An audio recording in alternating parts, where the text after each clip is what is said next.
Hello, my friends. Welcome back to Las Vegas. It's WrestleMania week. I've got my new buddy here. And I don't know, I should have checked out, because they're not sphinxes, are they? Because obviously there was one over there. There it is. There's the giant sphinx. We'll call these mini sphinxes, which is definitely offensive to whoever wants to be offended by it, so I apologize. But we are 24 hours away from WrestleMania 41. And I am going to be the outlier. You'll be surprised. I'm going to be the different person. Don't get me wrong, there have been some bumps in the road. We have talked about this in other videos. It's been a strange week for WWE. I would agree with you there. But hey ho, we don't need to worry about that stuff. We should always focus on the wrestling as much as we can. And I think that WrestleMania 41 has the potential to blow us all away. I think we need to focus on this main event. Like, we are filming this hours before SmackDown. You will probably have seen SmackDown, or you could have done, before this goes live. But we will get our big go-home angle with Cody Rhodes and John Cena. I get it's a bit weird they didn't do it on Raw. I'll always talk about this till the cows come home, the brand split is so strange, especially because in the build to WrestleMania, it doesn't exist, and they'll have a transfer window or draft, whatever it may be. I would like that to be sharpened up a little bit. However, if they knock it out of the park, Cody's going to cut a mega promo. I still need John Cena to do his fine speech. I mean, it all depends who's winning on Sunday. I still think it's going to be Cena. So maybe we need to save the fine speech. You don't want Cena to run down Cody too much. On the other side to that, what was the last thing we saw between them? It was Cody laying him out with the crossroads. So maybe to create the jeopardy, and maybe Cody's winning. We don't know. I think they need to do something big. I think they need to do something bold. And I think when we get that angle, it will make you even more pumped about WrestleMania. Thanks so much for watching this video and supporting our channel. You know who else support our channel? Surfshark, who are sponsoring all of our WrestleMania content from here in Las Vegas. Surfshark's VPN is amazing. You can make sure all of your stuff stays private and secure when you're out and about online, and they have a 30-day money-back guarantee. Not only that, but it allows you to change your virtual location to access all of your favorite content, which means you can watch all of WWE shows on Netflix, not just Raw, but SmackDown and NXT too, with no ads, and you get to see all the bonus content us Brits get to see too. Stuff like this. Booyaka! Booyaka! 619! Just click the link in the description and use code WhatCultureMania at checkout to get 4 extra months of Surfshark VPN. And again, I think they just announced it a few hours ago. Night 1 is opening with Jey Uso versus Gunther. Night 2 is opening with the Raw Women's Triple Threat. I think you get 2 big, massive title changes there that will sort of be the counterpoint to each other. Because there is no way Jey Uso isn't winning. I will live to regret this, and you can all come and get me on social media, you know my tags, and yell at WhatCulture too, why do you employ this man? But I still think it's like when we did the Brock versus Seth match at WrestleMania, whatever the flub it was was awesome. Because Seth Rollins came out so pumped to the point he almost knocked himself out, because we didn't have the title, whatever the hell he did. If Jey Uso wins, and you have 60,000 people doing the yeets, and I understand there is somewhat of a discrepancy between the quote-unquote internet fan and the person that goes. They're all the same, really. But in that stadium, you know that people are going to love it. And if it starts off with that kind of a bang, I'm going to be so happy for the guy. I think it's good for wrestling. I think it's good for WWE. And it goes back to how it used to be. If you get over by hook or by crook or by catchphrase or by doing this with your hands, you have the opportunity, not to main event WrestleMania, but to win a world title at WrestleMania. I think that's badass. I think that's cool. And then there is a potential for Bianca Belair to win the belt the next day, but do some sort of a heel turn if you want to do something with Naomi and Jade. Do I think that's going to happen? Potentially not, but I like that it's there, and it's like a win-win-win. Rhea Ripley, I mean, I think CM Punk did this in an interview yesterday. She's like a born WrestleMania main eventer. They all are. So you're going to have that razzmatazz, but she could walk away with the championship. Bianca Belair, and if Io Sky retains, you can get away with that too, because it's not the main event. That's actually the potential of not being last, because sometimes people expect a title change. And if Io Sky retains that, I've seen it on the internet, on social media, on forums. There's a lot of people that are actually hoping that does happen, because maybe Io Sky can then elevate herself to maybe the star level of Bianca, hey my friend, of Bianca Belair. And I'm about to say Bailey, that's why you can't throw me off, you see I go crazy. But there's a lot to that as well, and they're just the opening matches. And as for the main events, listen, CM Punk, Roman Reigns, and Seth Rollins started off a bit wishy-washy. They've absolutely nailed it now. I don't think you need to do anything on SmackDown. I think you can focus on videos and maybe some promos backstage. But I still think when that bell goes, and with the fact that you're going to have Paul Heyman on a pole, Paul Heyman at the top of a ladder, Paul Heyman in a cage, that creates the, well, what the hell are we going to do? So many people think, and I do like this idea, maybe Seth Rollins heels it up, go with Paul Heyman. Now, I don't know how you do this, but you could do Jey Uso versus Seth Rollins, especially if he wins that match. But if you're CM Punk, surely you're going to go after Seth Rollins again, and Seth Rollins probably needs to win it the next time they fight too. I actually think Roman Reigns is the least interesting person to win that match, just because we see him win a lot. But what does he do? Is he going to go away for a while? And if he does that create an opportunity for somebody else?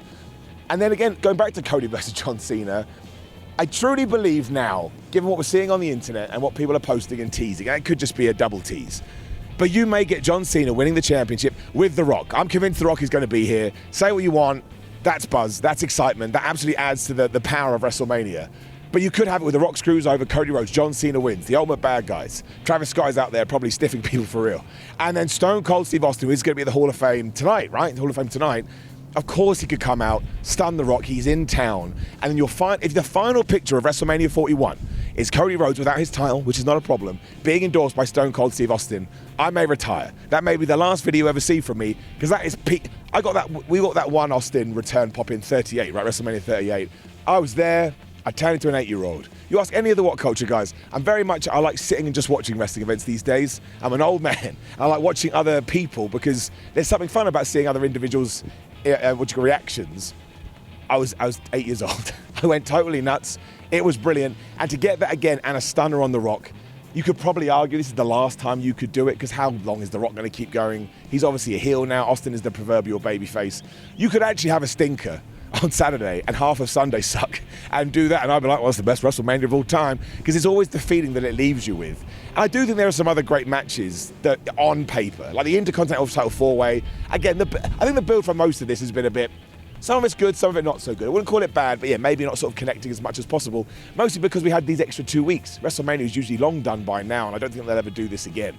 But any one of them could win. I think they'll have a fantastic match. The multi-people matches that we were worried about were going to take over, like WrestleMania 20, wherever the flub it was, they've calmed down. And you've got the US title match, Jacob for 2 versus LA Knight. I mean, some people say it doesn't feel like a WrestleMania match.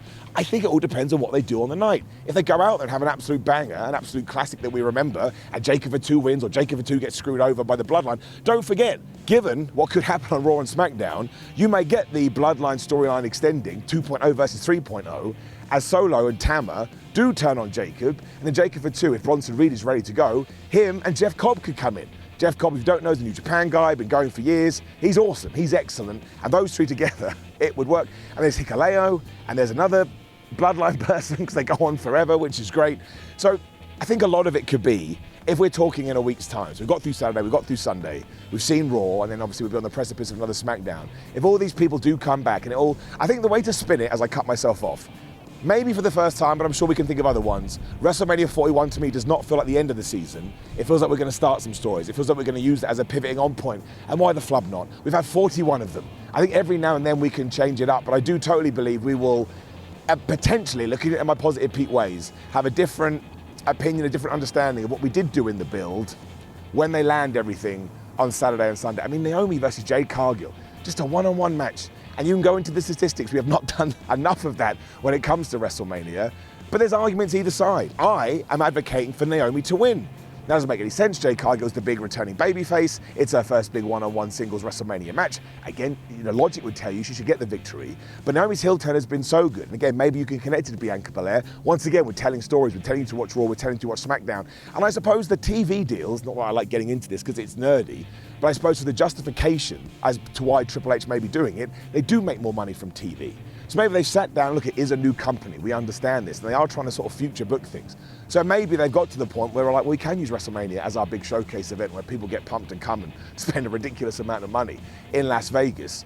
But we can also now actually use it in a different way than we did before. And if it doesn't work, as long as they pivot back, we can't say pivot anymore, they get mad about that. What's another word? I'm sticking with pivot.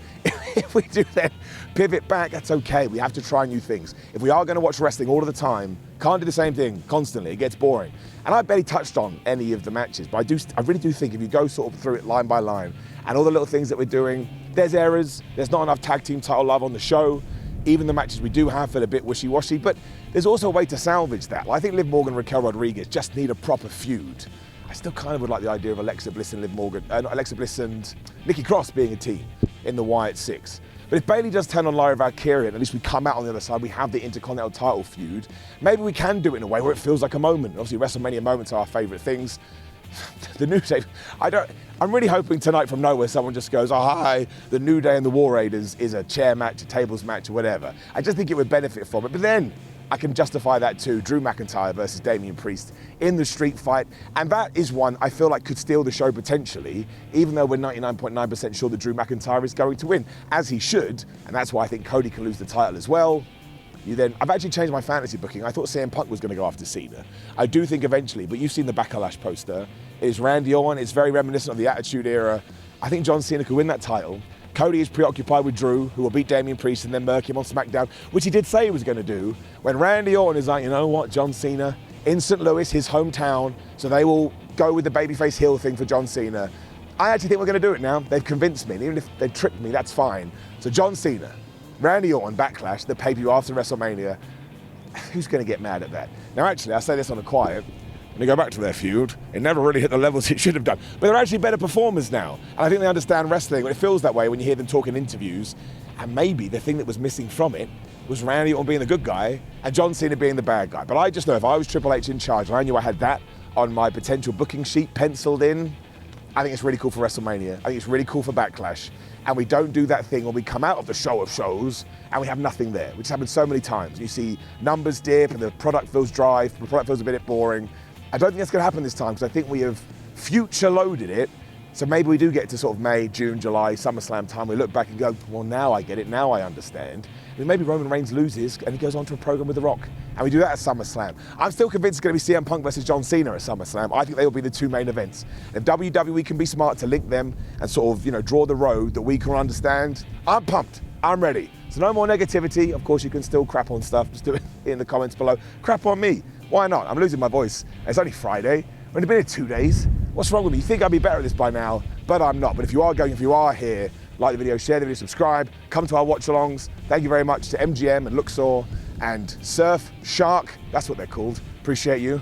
You're not Surf Shark, you're Surf Shark, but genuinely, they've been very, very good to us. It's one of the huge reasons we are here this year. So enjoy all their content, enjoy all our content, and just enjoy WrestleMania. Even if you think it has sucked to this point, which you're perfectly allowed to do, you're here now. You're going to watch it on pay-per-view, on PLE, whatever the flag. Maybe you're stealing it on streaming. Don't do that. I know that some of you do it. Stop it. It's illegal and you shouldn't, but even if you do, I want you to have a good time. So I appreciate you. I'll say hello if you are out in Vegas, but I probably won't talk much. I'll have to do sign language. Now I'm going to go see some of my other friends. Though actually, these are all the same. So I can just do a weird ending. I'm just going to hide behind it. Cheers.